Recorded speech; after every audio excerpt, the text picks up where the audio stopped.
இனிய வியாழக்கிழமை வாழ்த்துக்கள். குரு பெயர்ச்சி பலன்கள்னு நண்பர்கள் சில பேர் கேட்டாங்க. ஸோ குரு பெயர்ச்சி பலன்கள் வரிசையில் இன்றைக்கி மேஷராசி பற்றி பார்ப்போம். மேஷராசியின் அதிபதியான செவ்வாய், அவருக்கு நட்பு கிரகம் குரு. மேஷத்திலிருந்து 9 மற்றும் 12ஆம் வீட்டை குரு ரூல் பண்ணுறாங்க. ஸோ பலன் அதை பேஸ் பண்ணியிருக்கோம்.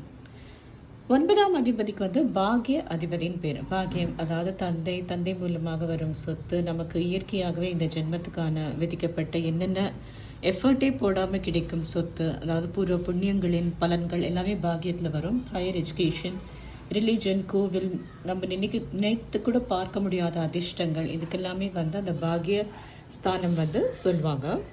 ஸோ அந்த பாக்யஸ்தானமும் 12வது ஹவுஸ், ஃபாரின் மோக்ஷம், ஃபாரின் ட்ராவல், தூக்கம், இது போன்ற விஷயங்களை குறிக்கும் 12வது அதிபதியம் குரு வருகிறார் உங்களுக்கு.